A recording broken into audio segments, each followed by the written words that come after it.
had just buried my husband of 43 years when my daughter-in-law looked me in the eye and said, "This is our house now. You have 24 hours. I didn't answer her. I didn't cry. I simply stood there at the edge of the dining room, my hand resting on the back of the same oak chair I had polished every Sunday for decades, and I realized something colder than grief had just settled into my bones. The house still smelled faintly of lilies from the funeral, mixed with the lingering trace of Edward's cologne, cedarwood and something warm I could never quite name. Just that morning I had stood beside his casket under a gray sky, listening to people talk about what a good man he was, how devoted he had been to his family. I remember thinking as the pastor spoke, that I would go home afterward and sit in his favorite armchair, maybe run my fingers along the worn leather where his hands had rested, and try to understand how to live in a world where he no longer existed. I hadn't expected the world to shift again before the day was even over. Jessica's voice cut clean through the silence of the room, sharp and controlled, like she had rehearsed it.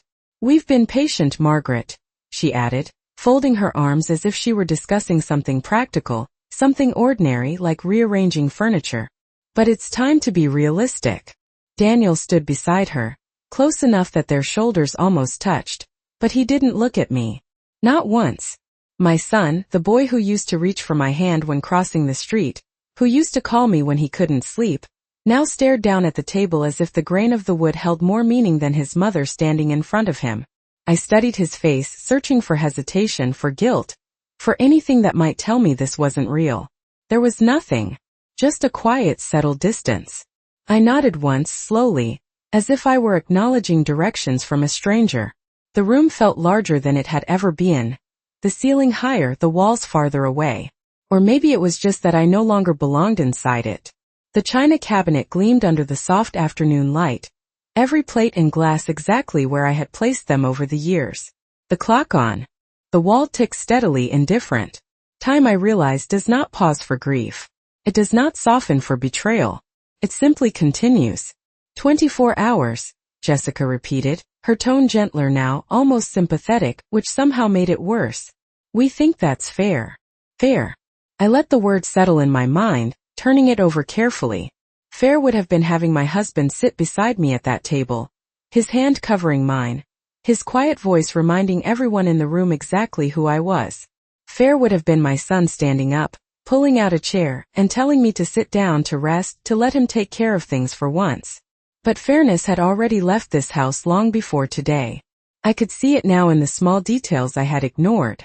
The way Jessica had taken over conversations, speaking for Daniel before he had the chance. The way certain decisions had been made without my knowledge, then presented as if they had always been inevitable. The way Edward had grown quieter in the months before he passed, watching, noticing, but saying less and less. I wondered, not for the first time, what he had understood that I had chosen not to see. I straightened slightly, releasing my grip on the chair. My hands were steady. That surprised me. I expected trembling, expected weakness, but instead there was a strange clarity, like the moment just before a storm breaks when the air becomes still and heavy. "Of course," I said, my voice calm, almost distant, as if it belonged to someone else. Daniel finally looked up then, just for a second, and in his eyes I caught something fleeting, uncertainty maybe, or the faintest flicker of doubt. But it disappeared as quickly as it came, replaced by the same quiet compliance that had taken root in him over the years. Jessica gave a small, satisfied nod, as if a decision had been confirmed, a problem neatly resolved. I turned away from them without another word and walked toward the staircase. Each step felt deliberate, measured. I could feel their eyes on my back, expecting something. Anger, pleading, resistance. I gave them none of it. Halfway up the stairs I paused, my hand resting on the banister. Edward had installed himself one summer afternoon, insisting on doing it the right way, even if it took longer. I closed my eyes for just a moment, letting the silence settle around me. That was the moment I understood something with absolute certainty. I had not just lost my husband that day. I had lost my son as well. And the people downstairs had no idea what they had just set in motion. I closed the bedroom door behind me with a softness that felt almost unnatural, as if any louder sound might shatter whatever fragile control I still had. The room was exactly as we had left it that morning, untouched by the quiet cruelty unfolding downstairs. Edward's reading glasses rested on the nightstand beside his half-finished book, the spine cracked open at page 112. His slippers were still positioned neatly by the bed, angled slightly outward, the way he always left them. For a moment I stood there without moving, my eyes tracing the familiar shapes, the patterns of a life built slowly over decades, and I realized how quickly something permanent could be treated as temporary by people who had never truly earned it. I walked to the window and pulled the curtain back just enough to let the late afternoon light spill across the floor. The garden outside looked the same as it always had, trimmed hedges, the small row of roses Edward insisted on planting himself every spring, even when his hands began to ache. He used to say that tending to something living kept a person honest. I wondered what he would say now if he could see what had taken root inside this house instead. I sat down on the edge of the bed, smoothing my hand over the quilt I had stitched years ago, each square a quiet memory, each thread a decision made with care. I did not allow myself to cry. Grief had already taken its place inside me, heavy and constant, but this was something else entirely. This was colder, more deliberate. I opened the dresser drawer and began to take out my things one by one, folding them carefully, placing them into a suitcase I had not used in years. There was no rush in my movements. No panique. Just a steady, methodical rhythm, as if I were preparing for a trip I had known about long in advance. Downstairs I could hear faint voices, Jessica's tone low and controlled, Daniel responding occasionally, his words too quiet to make out. Once there was a brief laugh. It stopped quickly, but it lingered in the air long enough for me to understand exactly where I stood. I paused, my hand resting on one of Edward's shirts still hanging in the closet. It carried the faint scent of him, softened now with time, but still there if you stood close enough. I pressed the fabric lightly between my fingers, then let it fall back into place. There were some things I would not take. Some things I would leave exactly where they belonged. The suitcase filled slowly, neatly. A few dresses, practical shoes, a small box of personal papers. I hesitated when I reached the envelope tucked in the back corner of the drawer, the one Edward had placed there months ago with a quiet instruction to keep it safe. I remembered the way he had looked at me then, his expression calm but intent, as if he were trying to say more than the words aloud. I held the envelope for a moment, feeling its weight, then placed it carefully into the side pocket of the suitcase without opening it. Not yet. The clock on the wall ticked forward, marking time with the same steady indifference. I checked my watch out of habit. It had been less than an hour since we returned from the cemetery. 23 hours left, according to Jessica. I almost smiled at the precision of it. People like her always needed control to feel secure. They liked numbers, deadlines, clear endings. I closed the suitcase and set it upright by the door, then took one last look around the room. Nothing had changed and yet everything had. The air felt different now, thinner somehow, as if the space itself had begun to reject me. I walked to the nightstand and gently closed Edward's book, sliding a small piece of paper between the pages to mark his place. It felt important to leave it that way, as if he might return and pick up where he left off. I turned off the lamp, even though the room was already dim, and stood there for a moment in the quiet. Then I stepped out into the hallway, closing the door behind me with the same careful softness. As I made my way toward the stairs, I heard Jessica's voice again, clearer this time, discussing something about renovations, about space, about what would be done once I was gone. Daniel agreed. Of course he did. I rested my hand lightly on the banister, feeling the smooth wood beneath my palm, and I understood something with absolute clarity. They believed this was the end of something. They believed they had already won. I did not correct them. Not yet. The house settled into a strange kind of quiet as the evening stretched on, the kind that was not peaceful but watchful, as if every wall had begun listening. I moved through it slowly, not as an owner anymore, but as someone observing details for the last time, committing them to memory with a precision I had never needed before. The hallway light flickered once when I passed beneath it, a small imperfection Edward had always meant to fix, and I remembered how many times I had reminded him, how he would smile and say there was always time. I wondered if he had known, even then, that time was the one thing none of us ever truly controlled.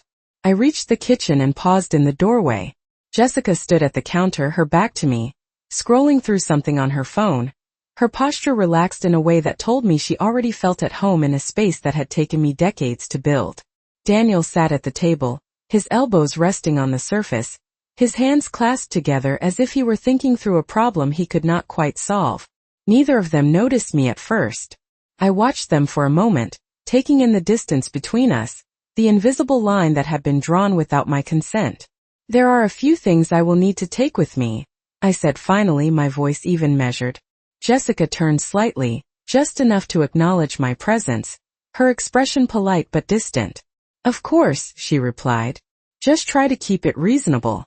There are things in this house that belong to the family." I held her gaze for a second longer than necessary, letting the word settle between us. The family. I almost asked her to define it, to explain where exactly I had been removed from that definition, but I already knew the answer. Daniel shifted in his chair, glancing up briefly before looking back down again. "Mom, we are just trying to make this easier," he said, his tone careful, as if he were choosing each word in advance. "The house is too much for you to manage on your own." I nodded once slowly, as if I were considering his point. "I have managed it for over 30 years, I replied quietly. "I believe I can manage it for one more night." He did not respond.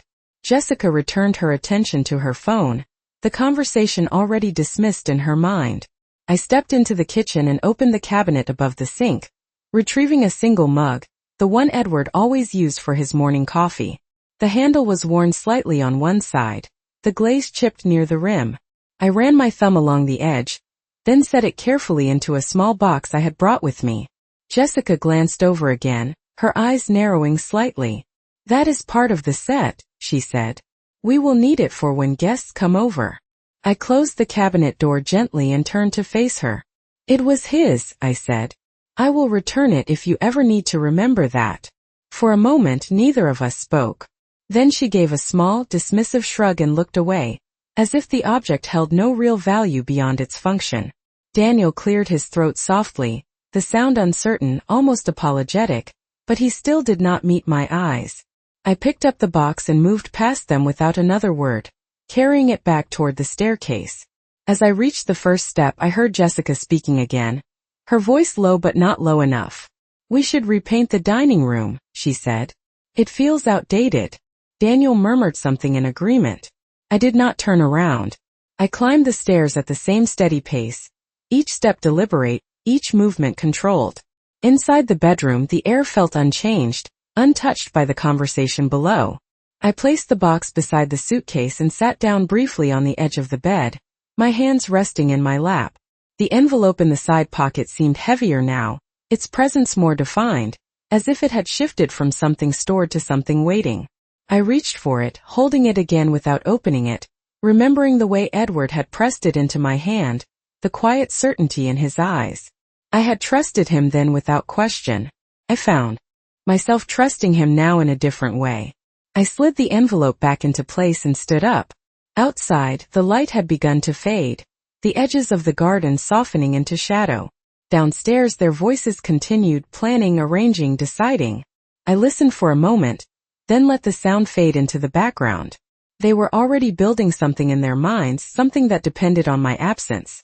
I adjusted the position of the suitcase slightly, aligning it with the door, and took a slow breath. They believed I was leaving. They believed this house was already theirs. I did not correct them. Not yet.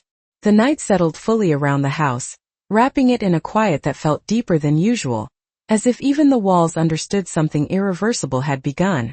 I remained in the bedroom for a long time, not sleeping, not moving much, just sitting in the chair by the window where Edward used to read in the evenings. The darkness outside reflected faintly in the glass, turning it into a mirror where I could see my own outline, still and composed, a stranger who had somehow learned how to endure without asking permission. I let my gaze drift across the room again, slower this time, noticing things I had not allowed myself to notice before. The small crack in the ceiling near the corner, the one Edward insisted was nothing serious. The framed photograph on the dresser from our 30th anniversary, both of us smiling into the camera, unaware of how quickly time would pass after that moment. I stood up and walked toward it, lifting the frame carefully, my fingers tracing the edge of the glass. We had taken that photo in the backyard, just after he finished building the wooden deck himself, refusing to hire anyone because he said doing it with his own hands meant it would last longer. He had always believed that things built with care carried a kind of strength that could not be replicated. I set the frame back down exactly where it had been and moved to the closet again, pulling aside a few of his jackets. Behind them, tucked into the far corner, was the small metal lockbox he had kept for years. It was not something he opened often, but I knew what it represented. Order. Preparation. Quiet certainty. I knelt down and slid it out onto the floor, the metal cool beneath my hands. For a moment I simply looked at it, remembering the last time I had seen him open it, how deliberate his movements had been, how he had paused afterward as if considering whether there was something more he needed to say. He had not said it then. Instead, he had closed the box, handed me the envelope, and told me to keep it safe. I understood now that he had already said everything that mattered. I opened the lockbox slowly, the hinges creaking faintly in the stillness of the room. Inside were neatly organized documents, each one placed with intention, each one part of a system I had trusted him to maintain without question. I lifted the top folder and glanced through it, recognizing familiar papers, property records, insurance policies, things we had built together over time. Beneath them there was another set of documents, newer, the paper crisp, the ink darker. I did not read them fully. Not yet. I did not need to. The weight of them was enough. I closed the box carefully and slid it back into place, covering it again with the jackets as if nothing had been disturbed. When I stood, I felt something shift inside me. Not dramatically, not suddenly, but with a quiet finality. I walked back to the bed and sat down, reaching for the envelope once more. This time I opened it. The paper inside unfolded smoothly, the handwriting unmistakably Edward's, steady and precise, even in its final lines. I read it once, then again, letting each word settle into place, aligning with everything I had begun to understand. There was no anger in what he had written. No bitterness. Only clarity. Only intention. I folded the letter carefully and returned it to the envelope, placing it back into the suitcase, but now with a different awareness of its purpose. Downstairs, the house remained active in a quiet way, footsteps moving occasionally, doors opening and closing, voices drifting upward and fading again. They were still planning, still arranging a future they believed was already secured. I stood and turned off the light, letting the room fall into darkness except for the faint glow from the hallway. As I lay down on the bed, fully dressed, my hands resting lightly at my sides, I stared up at the ceiling and listened to the steady rhythm of the house settling around me. There was no fear in me. No hesitation. Only a calm that felt almost unfamiliar in its certainty. They had given me 24 hours. They believed it was a deadline. I understood now that it was something else entirely. It was time. And time, when used correctly, changes everything. Morning arrived quietly, without ceremony, the kind of soft gray light that slips through the curtains before the world fully wakes. I opened my eyes slowly, already aware of where I was, already aware of what had changed and what had not. For a moment I remained still, listening. The house was not silent. There were faint movements downstairs, the sound of cabinet doors opening, the low hum of voices that had already settled into a new rhythm, one that no longer included me. I sat up carefully, smoothing the fabric of my blouse as if preparing for an ordinary day. In a way it was ordinary in its clarity, in the way everything that had been uncertain now felt sharply defined. I stood and walked to the window, pulling the curtain back just enough to let the morning light touch the floor. The garden looked unchanged, steady and familiar, untouched by the quiet shift that had taken place inside the walls behind me. I watched it for a moment, then turned away. There was nothing left to question. I moved through the room with purpose, closing the suitcase, checking each item once more, not out of doubt but out of habit. Order had always mattered to me. Still did. The envelope remained where I had placed it, its presence no longer heavy but grounding, like a fixed point I could return to if needed. I picked it up briefly, then slipped it into my handbag instead, closer now, more immediate. Downstairs, the voices became clearer as I stepped into the hallway. Jessica was speaking, her tone light, almost casual, discussing plans for the day, mentioning contractors, paint samples, timelines. Daniel responded in short phrases, his voice quieter, but there was no resistance in it. No hesitation. I descended the stairs slowly, my hand resting lightly on the banister, feeling each step beneath me. When I reached the bottom, they both looked up. Jessica offered a small, polite smile, the kind given to someone passing through rather than someone who belonged. "Good morning," she said, as if the word carried no weight. I nodded once. "Good morning." Daniel shifted slightly in his chair, his eyes meeting mine for a fraction of a second before drifting away again. "Did you sleep all right?" he asked, the question sounding practiced, detached. "Well enough," I replied. I walked into the kitchen and poured myself a cup of coffee, using a different mug this time, one that had no particular history, no memory attached. The coffee tasted the same, but the act felt different, like a routine performed in a place that no longer recognized me. I leaned lightly against the counter, taking a slow sip, allowing the moment to settle. Jessica glanced at the clock on the wall.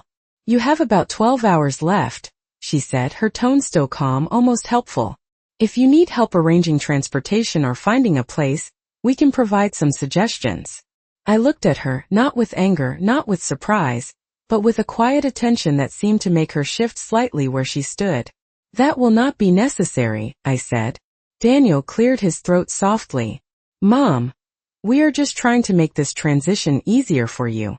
I set the mug down carefully on the counter, aligning it with the edge, a small precise movement. "I understand what you are trying to do," I said. "And I understand why." He did not ask what I meant. He did not want to know. Jessica turned back to her phone, the conversation already concluded in her mind. I finished my coffee in silence, then rinsed the mug and placed it in the sink, exactly where it would have gone any other morning.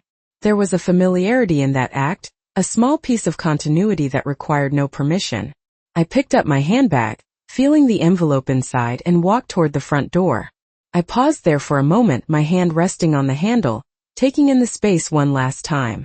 The light, the arrangement of furniture, the quiet presence of everything that had once been mine. Then I opened the door and stepped outside.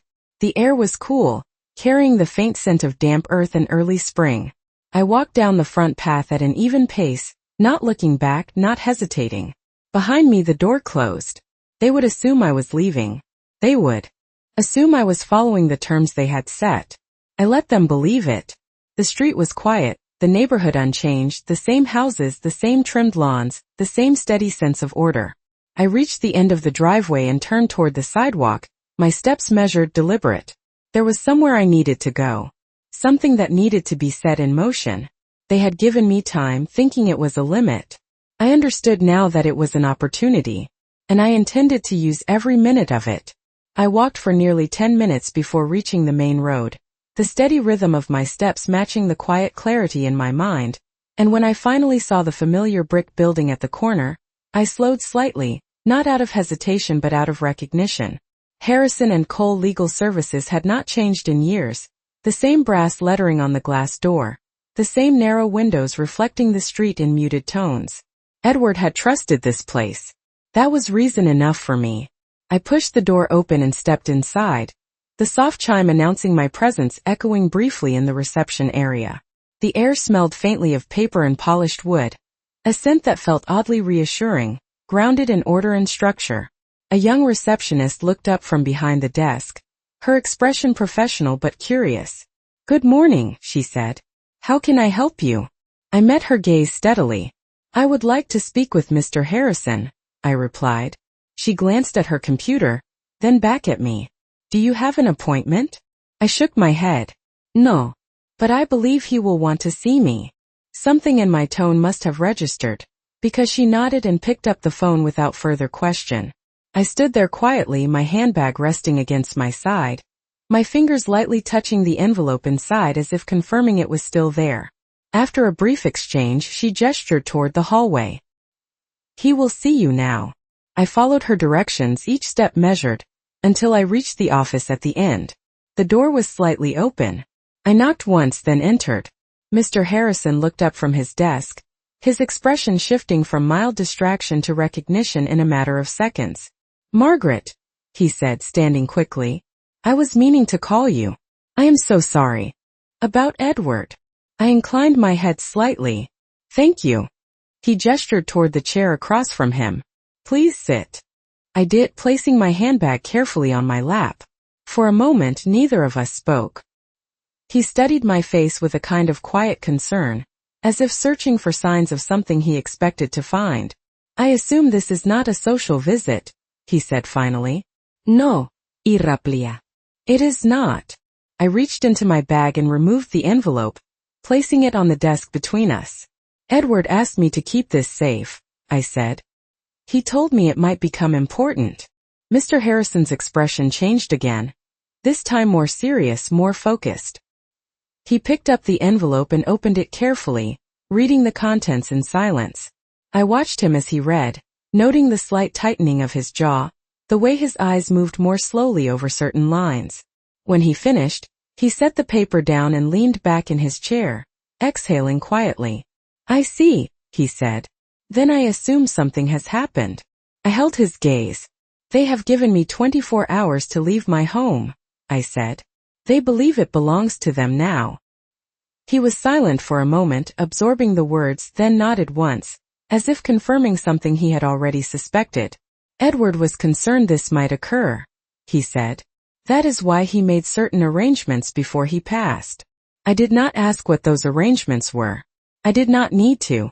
I would like to proceed, I said simply. Mr. Harrison folded his hands on the desk, his posture straightening slightly. Then we will proceed, he replied. But you should understand, Margaret, once this begins, there will be no ambiguity. The terms will be clear, and the consequences will be immediate. I allowed a small pause before answering. Clarity is exactly what I am looking for. He nodded again, reaching for a folder in his drawer, pulling out documents that matched the ones I had seen in the lockbox the night before. Edward ensured that everything was properly documented, he said. Legally binding. Enforceable. He glanced up at me briefly. He trusted you to act when the time was right. I placed my hands calmly in my lap. The time is now. There was no hesitation in my voice, no uncertainty, only a quiet certainty that had been building since the moment I heard Jessica's words at the table. Mr. Harrison gathered the documents together, aligning them neatly. Then we will make the necessary calls, he said. And we will make them today. I stood slowly, picking up my handbag. Thank you, I said. He gave a small nod, his expression respectful now, no longer concerned, as if he understood that whatever he had expected to see when I walked in was not what stood before him. I turned and walked toward the door, my step steady, my posture unchanged. Outside, the air felt different, sharper, more defined. The morning had fully arrived, and with it, a sense of movement that could not be undone. Behind me, things were already being set into motion, decisions aligning, actions preparing to unfold. They believed I had left to disappear quietly. They believed the house was already theirs. I did not correct them. I simply began walking back, knowing that when I returned, everything would be different. I reached the house just before noon, the sun now fully overhead, casting sharp shadows across the front yard that looked exactly as they always had, neat, controlled, unchanged. From the outside, nothing suggested that anything had shifted. The curtains were still drawn the same way. The front porch was clean. The mailbox stood slightly tilted, just as Edward had left it, always meaning to fix it but never quite getting around to it. I paused at the end of the walkway for a brief moment, not out of hesitation but to observe. It is important, I have learned, to see things clearly before stepping back into them. Then I walked forward, my pace steady, my posture unchanged, and opened the front door without knocking. Inside, the air felt different. Not hostile. Not welcoming. Just altered, like a room where the furniture has been rearranged, but the walls remain the same. Jessica's voice carried from the dining room, light, animated, discussing something with a level of ease that suggested she had already settled into her version of ownership.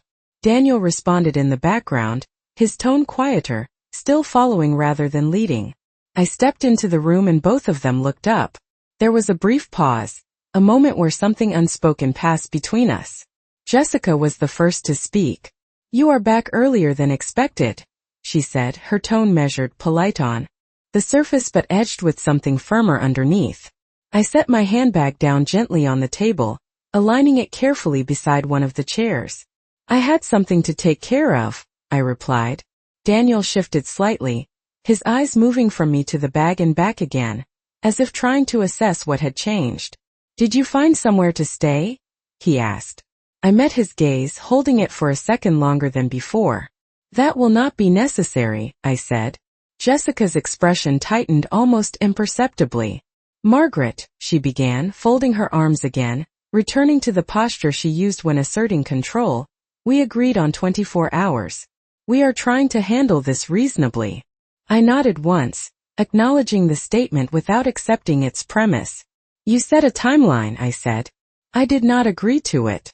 The room grew quieter after that. Not tense. Not loud. Just still. Daniel looked between us, his uncertainty more visible now, as if something in the balance had shifted in a way he did not fully understand. Mom, we are not trying to make this difficult, he said, his voice softer now. We just think it is time to move forward. I turned slightly toward him, not raising my voice, not changing my tone. Forward, I repeated. Is that what you believe this is? He did not answer. Jessica stepped in before he could. This is not about belief, she said. It is about reality. The house is too much for you and legally it makes more sense for us to manage it. I let the word settle for a moment. Legally. It was interesting how easily it was used when no one had actually confirmed it. I reached into my handbag and removed the envelope, placing it on the table with the same careful precision I had used before. I did not open it. I did not explain it. I simply let it rest there, visible but undefined. Jessica's eyes flicked toward it, then back to me, a small shift in her focus that did not go unnoticed. What is that? She asked. Something Edward wanted kept safe, I replied. That was all. Daniel leaned forward slightly, his attention now fixed on the envelope as well, curiosity beginning to replace the quiet compliance he had carried earlier. Mom, what does that mean? He asked. I did not answer immediately. Instead I pulled out a chair and sat down at the table, the same seat I had occupied for years, the same position that had once defined my place in this house. It means, I said slowly, that there are still things you do not understand. Jessica's expression hardened again, but there was something else beneath it now. Not uncertainty. Not yet. But the beginning of it. We understand enough, she said. We have already discussed everything. I inclined my head slightly. Have you? I replied. There was a knock at the door then, firm and precise, cutting cleanly through the room. None of us moved at first. The sound came again, steady, deliberate. I stood up before either of them could react, my movements calm, unhurried. I will get that, I said. I walked toward the front door, my steps even, my hand steady as I reached for the handle. Behind me I could feel their attention sharpen, the atmosphere in the house shifting again, this time not by assumption, but by something real approaching. When I opened the door I did not need to ask who it was. I already knew. And as I stepped aside to let him in, I understood that whatever they believed about this house, about me, about the outcome of this situation, was about to change. Mr. Harrison stepped inside without hesitation, his presence calm but unmistakably firm, the kind of quiet authority that does not need to be announced to be understood. He carried a leather folder in one hand, held close to his side, his posture straight, his expression composed. I closed the door behind him with the same measured motion I had used all morning, then turned and walked back toward the dining room, knowing he would follow. Jessica and Daniel were already standing now, their earlier ease replaced by something sharper, more alert. Jessica's eyes moved quickly from me to him, assessing, calculating, trying to place what had just entered her carefully arranged version of the day. Can we help you? She asked, her tone polite but edged with control, as if she still believed she could manage the direction of this conversation. Mr. Harrison gave a small professional nod. Good afternoon, he said. My name is Robert Harrison. I represent Margaret Collins. The room shifted then, not visibly, not dramatically, but in a way that settled into the space like a weight. Daniel straightened slightly, his attention now fully engaged, his earlier uncertainty sharpening into focus. A lawyer? He asked, his voice quieter now, less certain. Mr. Harrison stepped forward, placing the folder gently on the table, aligning it with deliberate precision. I understand there have been some discussions regarding the ownership and occupancy of this property, he said. Jessica crossed her arms again, returning to the posture she relied on when asserting control. There is no confusion, she replied. This house belongs to Daniel now. We are simply making arrangements for Margaret to relocate. Mr. Harrison looked at her calmly, without interruption, allowing her to finish before responding.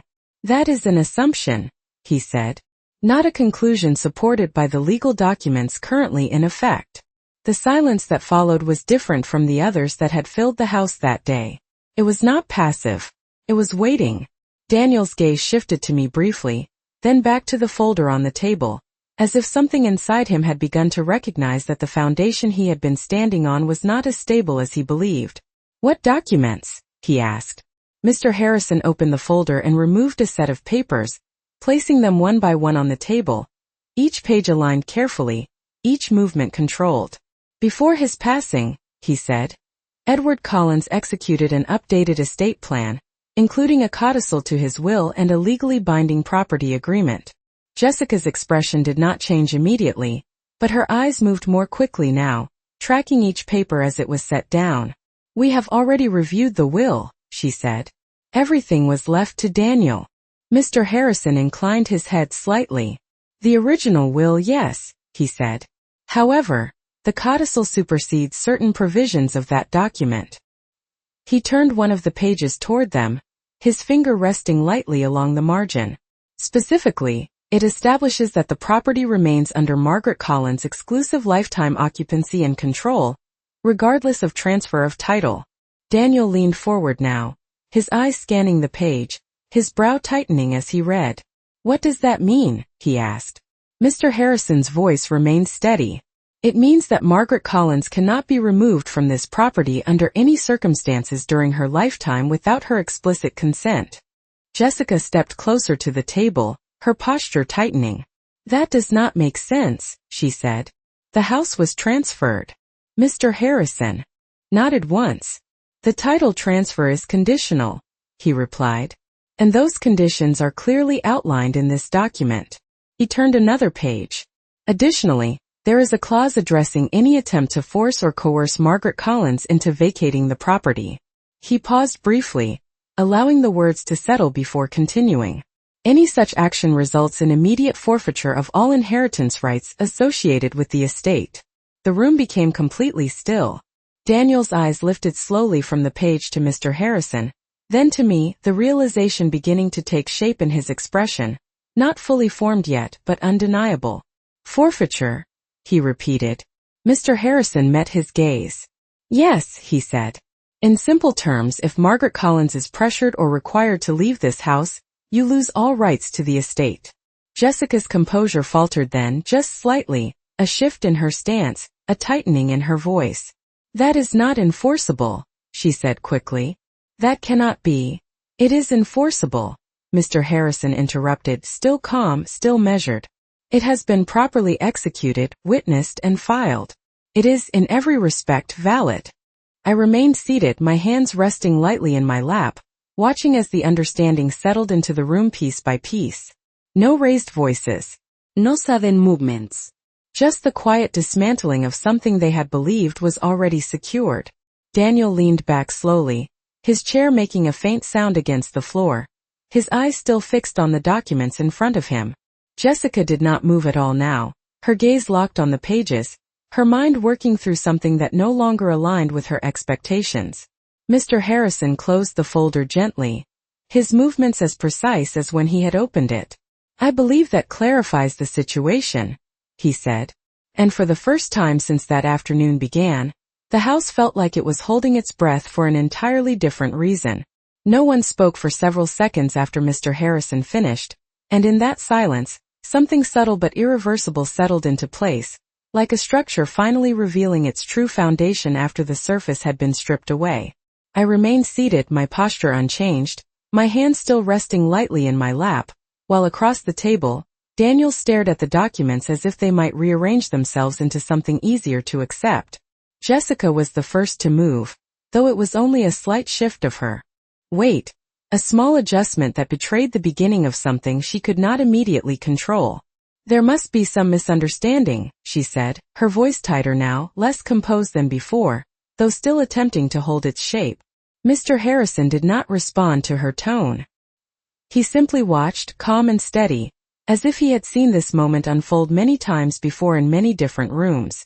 Daniel finally looked up, his eyes moving from the papers to me, and for the first time that day, there was no distance in his expression, only confusion, and something else that had been absent until now. "Mom," he said quietly, "did you know about this?" I met his gaze without hesitation. "Your father made sure I would understand when the time came," I replied. It was not an accusation. It was not a defense. It was simply the truth.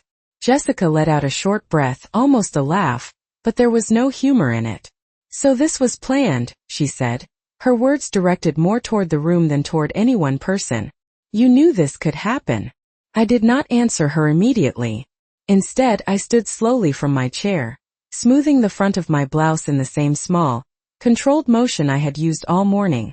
"Your assumption," I said at last, "is that everything in this situation was about you." She looked at me then fully, her composure slipping just enough to reveal the sharp edge beneath it. "And it is not?" she asked. I held her gaze for a moment, then shook my head once lightly. "No," I said. "It never was." Daniel pushed his chair back slightly, the sound soft but noticeable in the quiet room. He ran a hand through his hair, a gesture I had not seen in years, something from a younger version of him, one that had not yet learned how to look away from difficult things.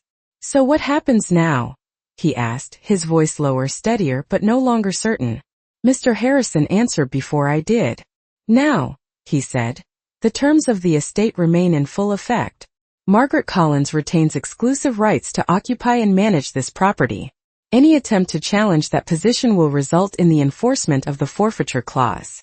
Jessica's arms dropped slowly to her sides, her previous posture dissolving as the structure she had relied on shifted. Beneath her. "You are saying we have no say at all," she said. Mr. Harrison inclined his head slightly. "I am saying that the authority in this matter has already been clearly established." Daniel looked back at me, his expression searching, as if trying to find a version of me that would make this easier to process. "Mom," he said, "we were just trying to—" I raised my hand slightly, not abruptly, not forcefully, but enough to stop the sentence before it continued. "I know what you were trying to do," I said. "You made that very clear." There was no anger in my voice, no raised tone, just a calm that carried more weight than anything louder could have. He lowered his gaze again, the words he had been about to say settling somewhere unspoken. I walked to the table and picked up the envelope, sliding it back into my handbag with the same deliberate care I had shown before. Then I looked at both of them, not as they had presented themselves that day, but as they were now, standing in a space that had shifted back into something they no longer controlled. "You gave me 24 hours, I said quietly. "I used less than half of that." Jessica did not respond. She could not. Daniel's eyes closed briefly, as if the weight of what had happened had finally settled fully into place. Mr. Harrison gathered his documents, placing them back into his folder, his movements precise, final.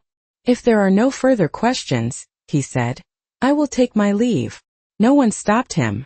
I walked with him to the door, opening it the same way I had earlier, the same steady motion, the same quiet control. "Thank you," I said. He gave a small nod. "Your husband trusted you," he replied. He was correct to do so. I closed the door behind him and stood there for a moment, my hand resting lightly against the wood, feeling the solidness of it, the permanence.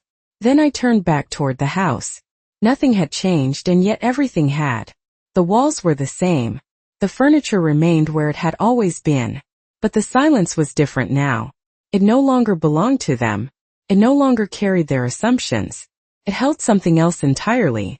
I walked past the dining room without stopping, moving toward the staircase, my steps measured, unhurried. Behind me, they remained where they were, standing in the aftermath of something they had not expected, something they could not undo. I did not look back. I did not need to. Some things, once revealed, do not require further explanation. And some lessons once learned arrive too late to be changed.